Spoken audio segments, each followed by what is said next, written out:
Chapter 3 Bonds Gray Point of View. This place is my home? It's so vast. I doubt I'd be able to explore it all in my lifetime, I thought, still not being able to see the end of the series of pillars. Now then, no use standing around. You should meet the people who will be taking care of you from now on, Ceres declared, as she began marching towards the palace. Seemingly on cue, the large wooden doors started to open as soldiers dressed in tight tunics and black pants began pouring out. "Welcome, Scythe Ceres Vitra. We've been expecting you," a soldier stated as he bowed deeply.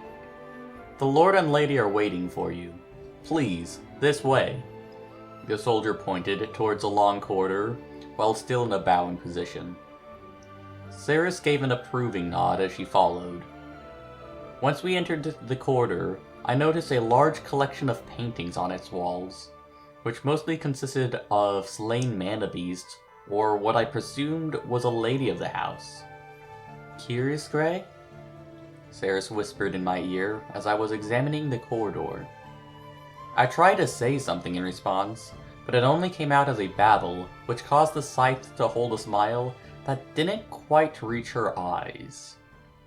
Feeling playful, she placed her finger on the palm of my hand, which I inevitably held, awarding me with a smile that grew wider.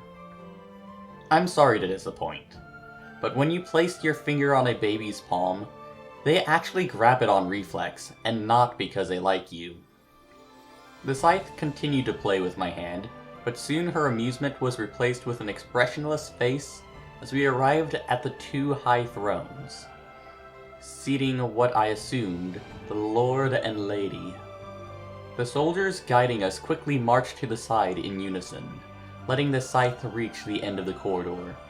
As I began eyeing them expectantly, I noticed the lady had pale skin and blue eyes, which complemented her regal blonde hair that grew past her shoulders. The Lord, however, had short, dark brown hair, brown eyes, and sported a thick beard with sharp features and fierce eyebrows. "Scythe Ceres Vitra," the Lord managed to stammer out. The Lord and Lady exchanged a glance before lightly nodding. "Ahem. Thank you for personally securing the child to our residence. We can take care of him from now on." The lady spoke while wearing an expressionless face. "No. I don't often get to personally deliver potential Vritra, so I'd like to enjoy it a little further," Ceres refused, causing a frown to appear at the lady's lips. As you wish," the lady reluctantly agreed, not willing to give them any further attention. Ceres then began walking through another corridor in a steady gait. Footsteps were heard from behind as Ceres turned around to reveal the same soldier from earlier following us. "Leave me be. I wish to do this alone," the scythe declared in a low, unforgiving voice. Did it suddenly drop a few degrees, or is that just my imagination?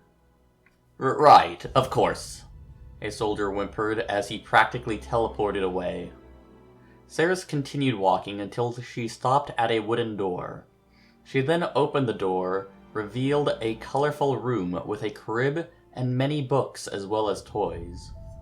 The scythe then began carefully striding across the room, making sure to avoid stepping on any of the toys on the wooden floor.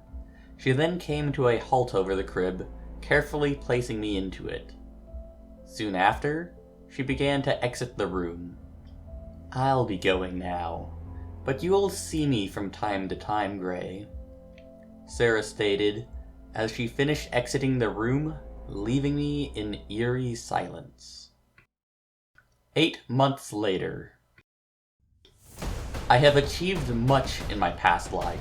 I clawed my way up to the prestige of a king, led armies into battle, defeated representatives from other nations, but none of those past accomplishments came close to my new achievement. After weeks of harsh, rigorous training, I can crawl, baby! Keep going, Gray. a woman cooed. Her name is Elena Veldik, or in other words, my foster mother. Despite my first impressions, she's actually a soft-hearted and caring person. Unfortunately, I can't say much for my foster father, Derek Verdick. He's always hung up with one thing or another and rarely comes to interact with me. Being lost in thought over my foster father, pain erupted in my forehead as I unknowingly continued crawling.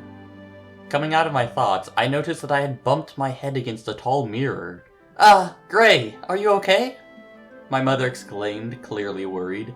Showing her that I'm fine, I quickly turned back to the mirror. Now that I'm getting a closer look, I have to admit, I'm adorable. My skin is pale, which complements my wheat-colored hair and big golden eyes. Watch out, future ladies. Prepare to be heartbroken. As much as I wanted to thank my birth parents for these genes, I'll most likely never meet them. Though, it isn't a new feeling, as I was an orphan in my old world. As soon as I finished admiring my looks, I turned around to find my foster mother with a huge grin on her face. "Finished admiring yourself, Gray?" she remarked. I had grown close to my foster mother over these 8 months. She could have easily let someone else take care of me, but instead, she always came herself, which led me to respect the woman. As I continued to praise my mother, a knock sounded at the door. An attendant similar to the ones back at the carriage entered the room and whispered in my mother's ear. "Understood," she said in a low, thick voice. The attendant then left the room, leaving only me and my mother. "I'll be back, Gray. Be a dear and stay put, would you?" my mother said, not expecting a response as she quickly left the room. Now that I'm finally alone, I can finally read the book about mana that has been haunting me on the shelf. I quickly crawled over to the bottom of the bookshelf, scanning the books. Let's see. Across the water? Nope. What to do in a mana beast attack? Not needed at this moment. Aha. Mana and runes is exactly what I was looking for. I quickly opened the book, turning to its pages. Mana exists everywhere, including our own bodies, in the form of a mana core at the abdomen. However, when the ancient mages arrived in Alacrya, they had feared rebellion. They put a seal on our mana cores, as well as the ability for our bodies to create one for itself, by seizing the spread out mana in our bodies to drift towards the abdomen. Luckily, when the High Sovereign drove out the ancient mages, he created runes to put on our back for the flow to begin anew again. Mana cores. I thought, it seems like this world has a similar premise of key centers, as in my old world. In my past life, we were taught at an early age to create our own key centers by contracting the ki in our bodies to drift towards our abdomens. Perhaps. I quickly began to sit in a meditative position, closing my eyes, concentrating as I began to sense something. I guess the book was telling the truth. I sense still white particles spread throughout my body, but I still feel something else. Something strange. As I began concentrating to my utmost limit, I began to faintly see violet particles mix in. What are they? They feel mystical. Could they be what's been stopping the growth of mana cores, as said in the book? Actually, never mind that. I need to keep my concentration. Continuing my concentration of the mana particles, they began to drift towards my abdomen, dragging the violet particles with them, albeit at a painfully slow rate. As I continued to meditate, I felt a tug at my stomach, pushing me back. "I'm back, Gray," my mother stated. Not now, Mother. I'm on my way to becoming the greatest mage in the world. Giving her my best annoyed baby look. No need to make such a face. Aren't you happy to see me? You must have been so bored that you fell asleep. My mother said while laughing. Now then, I should go make us some breakfast. Want to join me? My mother started, not waiting for my response as she carried me off to the kitchen. After that, my everyday life became an endless repetition, consisting of playing with my mother, cooking with my mother, as well as concentrating on creating my own manicore. Soon, 3 years had gone by in a flash. Ouch! I yelped, recoiling in pain. I looked up to find the one responsible. I don't understand what I did to deserve such pain, Cyrus, I questioned. Hush, boy. You need to react quicker than that if you want to survive my next attack, Cyrus countered. Currently, I'm in a field, going through harsh training with Cyrus, at 3 years old. It seems like those of Vitra blood begin training as soon as they're able to walk. Though, I wonder if normal 3-year-olds would understand the abstract instructions I'm being given. Aside from that, there's been a hurdle in my manicore creation. For whatever reason, the gathered mana particles in my abdomen still haven't been created into a core, or what could be described as a core. Instead, it looks like they're all just huddled together at my abdomen. Gray, what's with a puzzled look? Confused about something? Sereth questioned, while tilting her head, bringing me out of my thoughts. Of course not, Sereth. I was just wondering if you'll be teaching me any new moves, I quickly answered.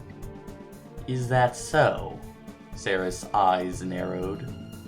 Gray, while I am impressed that you know techniques that even I haven't heard of, you still have many more to learn, so I suggest you pick up your sword, Sereth explained as she readied herself in the same stance I've been trying to overcome. As soon as I finished picking up my sword, Scythe Sereth attacked with the same vertical attack from above. Through repetition, I was able to parry it, but it was quickly followed up by a horizontal slice. We had gone through the same set of attacks ever since I had started my training with Scythe Sereth.